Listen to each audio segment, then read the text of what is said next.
பிரேமா பயங்கரமான ஒரு snow storm வரப்போகுதுன்னு நிறைய மீடியாஸில் சொல்கிறாங்க. அப்புறம் நிறைய பேர் ஃபார்வர்ட் மெசேஜ்லாம் அனுப்புகிறாங்க. அதை பற்றி சொல்லுங்கள். ஆமாம், இந்த மெசேஜ்லாம் பார்த்தாலே பயமுத்துறா மாதிரி இருக்குது. ஐயோ, ஸ்னோ ஸ்டார்மோட இந்த மெசேஜ் தான்ப்பா பயமுத்துறா மாதிரி இருக்குன்னு ஒரு 4 பக்கத்து நான் வந்து காமெடிக்காக சொன்னாலுமே உண்மையாகவே வந்து ஒரு பயங்கரமான ஸ்னோ ஸ்டார்ம் தான் வரப்போகுது. சமீப காலத்தில் பார்க்காத அளவுக்கு ஸ்னோ ஸ்டார்ம் வரப்போகுது. மிக முக்கியமான ஒரு விஷயம், இதுலேருந்து என்ன அப்நார்மலாக இருக்க போகுதுன்னா, சில இடங்களில் ஸ்னோ ஸ்டார்ம் நார்மல். இப்போ கிளீவ்லாண்ட்லாம் ஸ்னோ இல்லாத நாட்களில் பார்க்க முடியாத மாதிரி லேக் எஃபெக்ட் ஸ்னோன்னு அப்படியே தூவிட்டு போயிட்டே இருக்கும். என்னப்பா எவ்வளோ நாள் 4 இன்ச்சு ஸ்னோ லேக் எஃபெக்ட் ஸ்னோப்பா அப்படிம்பாங்க. 4 இன்ச்சு லேக் எஃபெக்ட் ஸ்னோவா அப்படிங்கிற மாதிரி இருக்கும். பஃபலோ நியூயார்க் எடுத்துக்கிட்டிங்கனாலும் அந்த மாதிரி தான். ஸோ சில ஏரியாவில் அது நார்மல். இப்போ டாலர்ஸ்லாம் எடுத்துக்கிட்டால் அதெல்லாம் அப்நார்மல். நாங்கள் டாலர்ஸ் நாங்கள் வைப் பண்ணிகிட்டு இருக்கோம். ஃபஸ்ட் ஷோக்கு பால் ஊற்றி அபிஷேகம் பண்ணிக்கிட்டு இருக்கோம். இந்த நேரத்தை வந்து ஸ்னோ ஸ்டார்ம்னா என்ன பண்ணுறதுங்கிற மாதிரி டாலர்ஸ் வேறு மாதிரி இருந்துகிட்டு இருப்பாங்க. ஸ்னோ இருக்கும், பட் இந்த மாதிரியான ஒரு ஸ்னோ ஸ்டார்ம் வந்து அவங்களுக்கு நார்மல் கிடையாது. So southern part of the யூஎஸ்ஏக்கு இது நார்மல் கிடையாது. ஏன்னா winter storm plus arctic air ஒரு மோசமான காம்பினேஷனில் வரப்போகுது. ஸோ அது என்ன ஆக போகுது, நம்ம வந்து முன்னெச்சரிக்கையாக என்னென்ன ஏற்பாடு பண்ணணும், எந்தெந்த ஏரியாவில் பெரிய இம்பாக்ட் இருக்க போது, அதுக்கு தகுந்த மாதிரி எப்படி ப்ரிப்பேர் பண்ணணும் அப்படிங்கிறது தான் இந்த வீடியோ. ரொம்ப யூஸ்ஃபுல்லாக இருக்க போது. எங்களுக்கு தெரிஞ்ச சில விஷயங்கள் சொல்கிறோம், உங்களுக்கு நிறைய விஷயம் தெரிஞ்சிருக்கும் எப்படி ப்ரிப்பேர் பண்ணுறது அப்படின்னு. நீங்கள் அந்த விஷயத்தில் மென்ஷன் பண்ணீங்கன்னா பல பேருக்கு அது மிகவும் பயனுள்ளதாக இருக்கும். எப்பயுமே நான் என்னோட இன்வெஸ்ட்மெண்ட் போர்ட்ஃபோலியோவை எப்படி பிளான் பண்ணுவேன்னா, எல்லாத்தையும் தூக்கி ஸ்டாக்ஸில் போடாமல் லோ ஆர் மீடியம் ரிஸ்க் அசட்ஸுமே கொஞ்சம் வச்சுப்பேன். அப்படி பார்க்கும்போது ஏகான்ஸ் வந்து எனக்கு மிகப்பெரிய ஒரு ஹெல்ப்ஃபுல்லான ஒரு பிளாட்ஃபார்மாக நான் பார்க்குறேன். பிகாஸ் அது ஒரு மியூச்சுவல் ஃபண்ட் மாதிரி பார்க்குறேன். நான் ஆக்டிவாக அதில் இன்வால்வ் ஆக மாட்டேன். ஜஸ்ட் நான் இன்வெஸ்ட் பண்ணுறதுல சரி இல்லை ரெக்கரிங் இன்வெஸ்ட்மெண்ட் போட்டுருவோம். இன்னைக்கு பார்த்தீங்கன்னா இந்த வீடியோ எடுக்கும்போது என்னோட ரிட்டர்ன்ஸ் உங்கள் ஸ்க்ரீன்லேயே பார்ப்பீங்க 14.26. சப்போஸ் நீங்கள் ஏகான்ஸ் முதல் முறை ட்ரை பண்ண போறீங்கன்னா அவங்க ரிவார்ட்ஸ் கொடுக்குறாங்க. பின்டு கமெண்ட்ஸ் டிஸ்கிரிப்ஷன் இருக்குது, நீங்கள் ட்ரை பண்ணி பாருங்க. Hey guys, welcome back to channel. வணக்கம் நண்பர்களே, நான் உங்கள் பிரேம் பேசுகிறேன். நான் உங்கள் ஆர்த்தி பேசுகிறேன். பிரேமா இப்போ தான் ஸ்னோலாம் முடிஞ்சிருச்சு, இனிமேல் ஜனவரிலாம் நல்லா தான் ஆரம்பிக்குது அப்படின்னு யோசிச்சேன் பிரேமா. அப்பெல்லாம் யோசிக்க ஜனவரிலாம் அப்படி யோசிக்க முடியுமா? ஜனவரியும் யோசிக்கக்கூடாது, உட்கார வந்துட்டு பிப்ரவரியும் யோசிக்கக்கூடாது. ஒரு நாள் 60ஸ்லாம் போச்சு இல்லை, அப்படி யோசிச்சேன் நான். அது ஒரே ஒரு நாள் சும்மா அதெல்லாம் டீசர் மாதிரி காமிச்சிட்டு போயிடும், அவ்வளோதான். ரொம்ப ஜாலியாக இருந்தீங்களா ஒரு நாளைக்கே அப்படின்னு சொல்லிட்டு அப்படியே போயிடும். மறுநாளே வச்சு செஞ்சது. ஸோ ஜனவரி தான் வந்து ரொம்ப கோல்டஸ்ட் மந்த் பெரும்பாலான ஸ்டேட்டில் யூஎஸ்ஏல. ஸோ அதனால் எதிர்பார்க்கறது தான். ஆமாம், ஆப்வியஸாக வின்டர் ஸ்டார்ம் வராமல் எப்போ வரப்போகுது, அதனால் ஒன்றும் பிரச்சனை இல்லை. என்ன நான் முன்னாடி சொன்ன மாதிரி வந்து அப்நார்மலாக இருக்குன்னா, ஆர்டிக் ஏர் முதல்ல வந்து ஆகுனா இந்த பிரச்சனைக்கு எல்லாமே காரணம் வந்து இந்த ஆர்டிக் ஏர் தான்ப்பா. அங்கேருந்து சென்ட்ரல் கனடாலேருந்து அப்படியே ஒரு குளிர்காற்றை வந்து இங்கே தள்ளி விட்ரும். யூஎஸ்ஏ முழுவதும் பயங்கர கோல்டாகிடும். ஸோ அது ஒரு நார்மல் கோல்ட் டேஸ்னு வச்சுக்கோயேன். இந்த நேரத்தில் இங்கே வந்து ஒரு ஸ்டார்ம் உருவாகுது. இந்த ஸ்டார்ம் ப்ளஸ் ஆர்டிக் ஏர் காம்பினேஷன் ரொம்ப மோசமான ஒரு காம்பினேஷன், வச்சு செஞ்சுட்டு போயிடும். ஸோ அதுதான் வந்து நடக்க போகுது. எங்கேருந்து எங்கேன்னு பார்த்தா, இங்கே நியூ மெக்சிகோவில் ஆரம்பித்து இங்கே கரோலினாஸ் வரைக்கும், அதான் நார்த் ஆர் சவுத் கரோலினாஸ் வரைக்கும் இந்த ஒரு பார்த்து, இங்கே டாலஸில் ஆரம்பிச்சு அங்கே பாஸ்டன் வரைக்கும் மொத்தம் 40 ஸ்டேட் இம்பேக்ட் இருக்க போகுது. அப்போ யாரும் எங்கேயும் போய் ஒதுங்க கூட முடியாது. இல்லை, அந்த பக்கம் வெஸ்ட்லாம் பார்த்தோன்னு வச்சுக்கோங்க, என்னப்பா அங்கே சத்தம்னு கேட்பாங்க. அங்கெல்லாம் பிரச்சனையே இருக்காது. கலிஃபோர்னியாலாம் ஜாலியாக வைப் பண்ணிட்டு இருப்பாங்க. இப்போ பக்கத்து ஸ்டேட்லலாம் இருக்காங்கன்னா அங்கே மூவ் கூட பண்ண முடியும். அங்கெல்லாம் மூவே பண்ணக்கூடாது. இப்போது அவ்வளோதான். அப்படியே ஃப்ரைடே ஃப்ரீஸ்னா அப்படியே மண்டேக்கு அப்புறம் தான் அன்ஃப்ரீஸ் ஆகணும். இல்லை, ரொம்ப ரோட் கண்டிஷன்லாம் அந்தளவுக்கு மோசமாக இருக்கும். தயவு செஞ்சு ட்ராவலை வந்து தவிர்த்துருங்க, இல்லை வந்து ஒத்தி போடுங்க கண்டிப்பாக. ஏன்னா நான் சொன்ன மாதிரி எல்லா இடத்துலையுமே இருக்க போகுது இல்லையா. இங்கே வந்து டாலர்ஸ்லேருந்து நான் சொன்ன நார்த் ஈஸ்ட் வரைக்கும் போக போகுது. இங்கே இலோனாயில் பிரச்சனை, மிச்சிகன் 40 ஸ்டேட்டில் பிரச்சனைங்க. ஏதோ ஒரு பிரச்சனை இருக்க போகுது. இது வந்து இந்த பிரச்சனை வித்தியாசமாக இருக்க போகுது. சில இடத்துல ஸ்னோ இருக்குது, சில இடத்துல ஃப்ரீசிங் ரெயின், சில இடத்துல ஐஸ் ஃபார்ம் ஆக போகுது. இந்த ஸ்னோவை கூட விட்டுலாம், பயப்படல. அது மேலே கார் போனாலும் ஸ்னோ பெஞ்சிட்டு இருக்குமோ ஒன்றும் பிரச்சனை இருக்காது. இந்த ஐஸ் இருக்கு பாரு, ரொம்ப மோசம். அங்கங்கே ஸ்கிட்டாக்கி விட்டுரும். ஐயோ, அவ்வளோதான். 360 போட விட்டுரும்.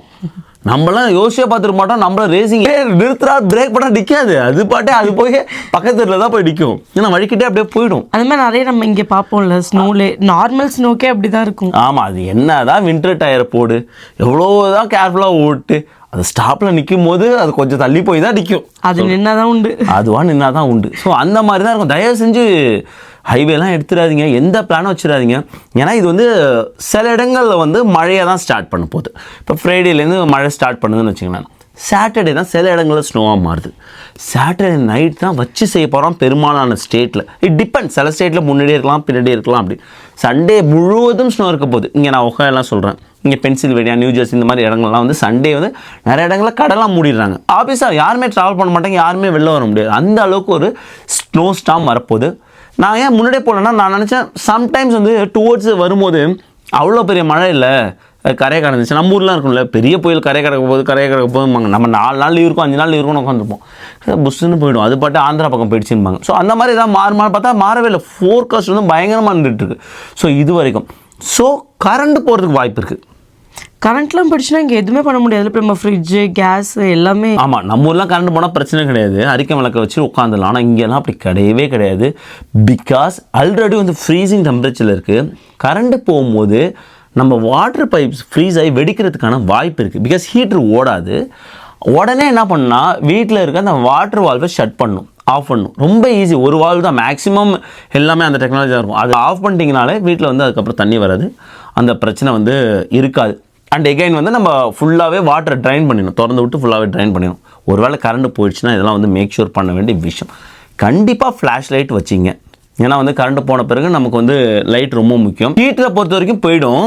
ஸோ அதுக்கு பதிலாக நம்ம வந்து தூங்குறதுக்கு இல்லை வீட்டுக்குள்ளே வந்து கம்ஃபர்ட்ரு, ஒரு ஸ்லீப்பிங் பேகு, இந்த மாதிரி விஷயங்கள் வீட்டுக்குள்ளே ஒரு கேம்ப் போட்டுக்கணும். ஒரு ரூமில் வாமாக ரூம் வச்சுட்டு அதில் உட்காந்துக்கணும், வேறு வழி இல்லை. எப்படி வார்மாக இருக்கும், எதுவுமே ஓட்டலைன்னா ஹீட்டெலாம் இது மாதிரி 4 சட்டை போட்டுக்கிட்டு கம்ஃபர்ட்டை போட்டு உட்காந்துட வேண்டியது தான். இப்போ வந்து நிறைய பேர் வந்து கோல்டு பிரதேசத்தில் வந்து டென்ட்லாம் போடுறாங்களா, எப்படி போடுறாங்க, அவங்க உடம்புலாம் தாங்குவோம். இல்லை அந்த மாதிரி அன்றைக்கி ஒரு 2 நாள் தாங்கிக்க வேண்டியது தான், வேறு வழி இல்லை. சீரியஸாக சொல்கிறேன். ஏன்னா நீ வந்து இல்லை நான் ஒரு போர்ட்டபிள் ஹீட்டர் வச்சுருக்கேன், பவர் பேங்க் வச்சுலாம் ஓட்ட முடியாது. நீங்கள் எவ்வளோ பெரிய பவர் பேங்க் வந்து நீங்கள் வந்து ஒரு $1000 அந்த பவர் பேங்க் வாங்கினாலும் 40 நிமிஷம் 50 நிமிஷம் தான் அந்த ஹீட்டர் ஓடும். ஸோ அது ரொம்ப ரொம்ப முக்கியம். ஹீட்டு வந்து நம்ம வந்து சீரியஸாக இந்த விஷயம் சொல்கிறேன். ஏன்னா வந்து குழந்தைங்கள்லாம் இருக்காங்க இல்லையா, ஸோ கோல்டு தாங்க மாட்டாங்க. ஸோ ட்ரெஸ்லேருந்து நிறைய வந்து கம்ஃபர்ட்ரு அந்த மாதிரி சூடாக கரண்ட் போகும்போது இதெல்லாம் நம்ம குழந்தைங்க இருக்கும்போது மெடிசன் அந்த மாதிரி ப்ரிகாஷனாக என்னென்ன அவங்களுக்கு தேவையோ அதெல்லாம் நம்ம எடுத்து வச்சுக்கணும், இல்லை வாங்கி வச்சுக்கணும். கரெக்ட். அதுமாதிரி தண்ணி பிடிச்சி வச்சுக்கிறது, பாத் டப்பில் வச்சுக்கலாம், இல்லை வந்து ஏதாவது வாலி இருந்துச்சுன்னா அதில் பிடிச்சி வச்சுக்கலாம். அது ஒரு விஷயம். அதுமாதிரி வாட்டர் கேன் வாங்கி வைக்கிறது, குடி தண்ணீரும் ஒன்று கிடைக்காது, ஃபுல்லாகவே ஷட். இங்கெல்லாம் அப்படி தான், கரண்ட் போயிடுச்சுன்னா முடிஞ்சிச்சு வாழ்க்கை. இன்னும் அந்த மாதிரி நம்ம ஒன்று இது வரைக்கும் ஃபேஸ் பண்ணதில்லை. பட் ஆனால் இந்த வாட்டி ஏதோ கொஞ்சம் பயமாக தான் இருக்குது. நிறைய பேர் சொல்லியிருக்காங்க அந்த மாதிரி ஒகாயில் ஒரு தடவை இருந்தது. ஆமாம், நம்ம இங்கே வரும்போது சொல்லியிருக்காங்க, ஒரு ஃப்ரெண்டு வெளியிலலாம் ஹோட்டல்லாம் போய் தங்கணும், ரொம்ப பயங்கரமாக இருந்துச்சு, அந்த மாதிரி சீசன்லாம் நீங்கள் பார்க்கல அப்படின்னு. நம்ம இது வரைக்கும் பார்க்காத நல்லது, இன்னும் பார்த்துருவோமோங்கிற பயம் இருக்குது. ஆனால் இங்கே ஒகாயை பொறுத்த வரைக்கும் நம்ம சொன்னோம் இல்லையா, ஒரு இடத்துல ஒரு மாதிரி இருக்கணும். சின்சினாட்டியில் வந்து இம்பேக்ட் அதிகமாக இருக்க போது கம்பேர்ட் டு கொலம்பஸ். கிளீவ்லாண்டை பற்றி பேசி கிடையாது, அவங்களுக்கு அதெல்லாம் வந்து நார்மல், இதெல்லாம் எங்களுக்கு நார்மல் தட்டி விட்டு போயிட்டே இருப்பாங்க. பட் மேஜர் சிட்டிஸ் நீ எடுத்துக்கிட்டேன்னா இங்கே வந்து சவுத்லேருந்து, மிட்வெஸ்ட்லேருந்து, நார்த் ஈஸ்ட்லேருந்து, இங்கே வந்து ஈஸ்டர்ன் சைடில் இம்பாக்ட் இருக்க போகுது. இங்கே நீ வந்து நியூ மெக்சிகோ சொன்னீங்க, ஆல்பர்க்யூ, சாண்டாஃபே, டாலஸ், டெக்ஸாஸில் பெரிய இம்பாக்ட் இருக்குங்கிறாங்க. பிகாஸ் ஐஸ் ஃபார்ம் ஆகிடும். ப்ரிப்பேர் ஆகிருப்பாங்களா அதுக்கு? ப்ரிப்ரேஷன் டெக்ஸாஸை பொறுத்த வரைக்கும் இருக்கும். பட் நம்ம லாஸ்ட்டு 3 இயர்ஸ் முன்னாடியே என்னவோ பார்த்தோம், ஹியூஸ்டனில் வந்து எல்லாரும் வீட்டு பைப்லாம் வெடிச்சுது இல்லையா. பிகாஸ் அந்த இன்ஃப்ராஸ்ட்ரக்சர் அங்கே ரெடியாக இல்லை, அதை வந்து ஃபிக்ஸ் பண்ணுறதுக்கு ரொம்ப நாள் ஏற்பட்டது. நாங்கள் நிறைய பேர் ஃப்ரெண்ட்ஸ் அங்கே ஹியூஸ்டன் இருக்கவங்க சொல்லியிருக்காங்க. ஸோ அந்த மாதிரி ஏன்னா இங்கெல்லாம் பார்த்தோன்னு வச்சுக்கோங்க, ஒகாயா பார்த்தோன்னா ப்ரிப்பேர்டாக இருப்பாங்க, உப்பு போட்டுக்கிட்டே இருப்பாங்க, அந்த ஒரு ப்ரிப்பரேஷன் இருந்துக்கிட்டே இருக்கும். டுவர்ட்ஸ் சவுத்லாம் அந்த ப்ரிப்பரேஷன் இருக்காது. ஏன்னா அடிக்கு ஒன்று அமாசைக்கு ஒன்று தான் வரப்போகுது இந்த ஸ்டாம். அதுக்காக எந்த வருஷம் ஃபுல்லாகவும் நம்ம ப்ரிப்பேர்டாக இருந்தால் அதுக்கான செலவு அதிகமாகுங்கிறதுனால அவ்வளோ ப்ரிப்பரேஷன் இருக்காது. ஸோ அதனால் மக்கள் வந்து கொஞ்சம் ரெடியாக வந்து அதுக்கு ப்ரிப்பேர் பண்ணிக்கணும். அண்ட் அகைன் 3 to 5 days வந்து கிராசரிஸ், வீட்டுக்கு தேவையான கிராசரிஸ் வாங்கி வச்சுக்க சொல்கிறாங்க. கொஞ்சம் குக் கூட பண்ணி வச்சுக்கலாம் பிரேமா. கண்டிப்பாக. நம்ம தான் இந்த புளிக்குழம்பு, அதாவது கெட்டு போகாத அந்த ஐட்டம் இருக்கும், 2-3 நாள். எப்படி வார்ம் பண்ணுறது? ஏன் அப்படியே சாப்பிட எதுக்கு வார்ம் பண்ணும்? இப்படி ஜில்லுன்னு எப்படி சாப்பிட முடியும்? ஊரே ஜில்லுன்னு கிடக்கும் இந்த நேரத்தில். அதுதான் ஒரு பிரச்சனை, கரண்டே இல்லை, ஒன்றுமே பண்ண முடியாது. இல்லை சில பேர் வந்து கேஸில் இயங்கக்கூடிய அடுப்பு வச்சுருக்காங்க இல்லையா. ஆமாம், சில பேர் பேட்டியோவில் வச்சுருக்காங்களா, கராஜில் வச்சுருக்காங்கன்னு சொல்லுவாங்க. ஆமாம், அதை வந்து யூஸ் பண்ணிப்பாங்க. பட் நீங்கள் வந்து கார்பன் மோனாக்சைடு கேஸ் டிடெக்டர் இருக்குல்ல, அது கண்டிப்பாக வச்சுக்கிங்க, அது ரொம்ப யூஸ்ஃபுல்லாக இருக்கும். நம்மகிட்டே இதெல்லாம் இருக்குது, நம்மள்ட்ட இருக்குது கார்பன் மோனாக்சைடு கேஸ் டிடெக்டர் இருக்கா? அதெல்லாம் வச்சுருக்கேன். ஸோ பட் இன்னும் பேட்டரி போடாமல் இருக்குது. பேட்டரி போட்டு இல்லை சொல்கிறேன், இருக்குது. அதெல்லாம் கொஞ்சம் ப்ரிப்பேராக வச்சுக்கிங்க. அண்ட் எகைன் வந்து இந்த 2-3 நாள் வாமா சாப்பிடாம கூலாக சாப்பிட்டா போச்சு, வேறு என்ன பண்ண முடியும்? பசங்களுக்கு அப்படி ஊட்ட முடியுமா? பசங்களுக்கு ஊட்டி பழகிக்க வேண்டியது தான். எல்லாமே பழக்கத்தில் தானே வருது. ஃப்ரிட்ஜுமே ஆஃப் ஆகிடும், ரைட்? ஃப்ரீசரில் வைக்கிறதுலாம் வேணால் வெளில போய் ஸ்னோ தான் அவ்வளோ கிடக்கும்ல, அந்த அளவுக்கு எதுவும் ஆகக்கூடாதுன்னு வேண்டிக்கணும். ஸோ ஃப்ரீசர்லாம் ஒன்றும் பிரச்சனை கிடையாது. ஏன்னா கவர் போட்டு ஸ்னோக்குள்ளே வெளில வச்சிடலாம், வாசல்ல. இல்லை நம்மள்ட்ட இது இருக்குல்ல, ஒரு போர்ட்டபிள் அந்த கூலர் ஒன்று வச்சுருக்கோம்ல, அதில் ஐஸ்லாம் போட்டு அதில் வச்சுக்கலாம். ஸோ அதுக்கெல்லாமே வந்து அந்த மாதிரி ஏதோ ஒரு ஆப்ஷன் பி ஒன்று வந்து வச்சுக்கிறது நல்லது. ஆனால் சில இடங்கள்ல வந்து ரொம்ப கிராசரிலாம் வந்து அவ்வளோ அள்ளிட்டு போகிறாங்களாம்.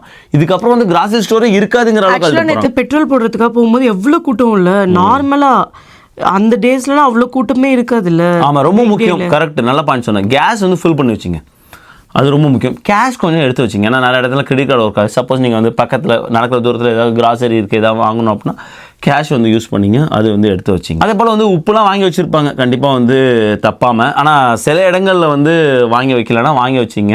ஏன்னா நம்ம ட்ரைவே போட்டு க்ளீன் பண்ணுறதுக்கு வந்து யூஸ்ஃபுல்லாக இருக்கும். பயங்கர வந்து பிஸியாக தான் போகுது ஒரு 4 நாள். அதில் வந்து எந்த அளவும் டவுட்டு கிடையாது. ஏன்னா ஒவ்வொரு இடங்களிலும் ஒவ்வொன்று நடக்கும். கரண்ட்டு போகாமல் இருந்தாலே வந்து பாதி பிரச்சனை இல்லாமல் இருக்கும். அண்ட் எகைன் எந்த காரணத்தை கொண்டும் ஹைவே எடுத்துடாதீங்க. எல்லா ஹைவேவும் பிரச்சனையில் தான் இருக்க போகுது. மிஷிகனில் ரீசெண்டாக பார்த்தேன், அவங்க ஈவன் ஹைவேல வராங்க, ஒரு ஆக்சிடென்ட் ஆகிடுச்சு. அவங்க வந்து நல்லா வந்து சேஃபாக அவங்க காரை வந்து இது ரோட்லேருந்து மூவ் பண்ணி ஷோல்டருக்கு தான் எடுத்துகிட்டு போகிறாங்க. அந்த ஷோல்டரில் வந்து இடிச்சிட்டு போகிறாங்க. ஏன்னா உன் கண்ட்ரோலில் எதுவுமே இருக்காது அந்த நேரத்தில். தயவு செஞ்சு வந்து ஹைவே எடுத்துடாதீங்க, அவாய்ட் பண்ணுங்கள். இடத்துல வந்து ஃப்ளைட் கேன்சல் ஆகிருக்கு. அட்லாண்டா, வேர்ல்ட்ஸ் பிஸியஸ்ட் ஏர்போர்ட் அட்லாண்டாவில் ஃப்ளைட் கேன்சல் ஆகிருக்கு. அட்லாண்டாவில் நிறைய அது சுற்றி உள்ள கவுண்டிஸ்க்கு வந்து வார்னிங் கொடுத்துருக்காங்க.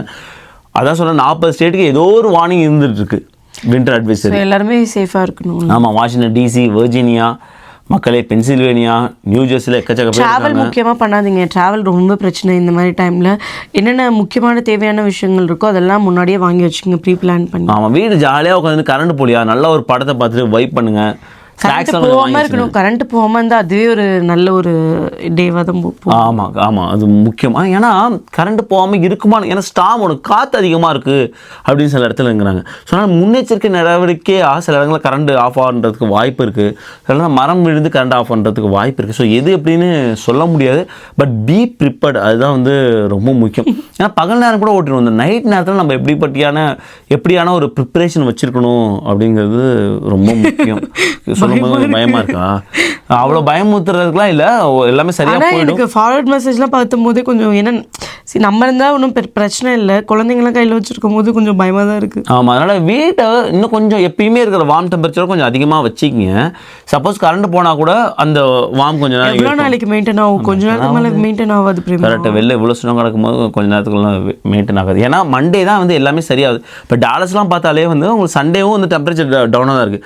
மண்டே தான் வந்து சூரியன் தலை காட்டி கொஞ்சம் 30s 40s இருந்தாலே கரைஞ்சிரும். ஸோ அப்போ தான் வந்து சரியாகுது. அப்பயே ஃபுல்லெல்லாம் கரையாது, இவ்வளோ ஸ்னோ வரும்போது.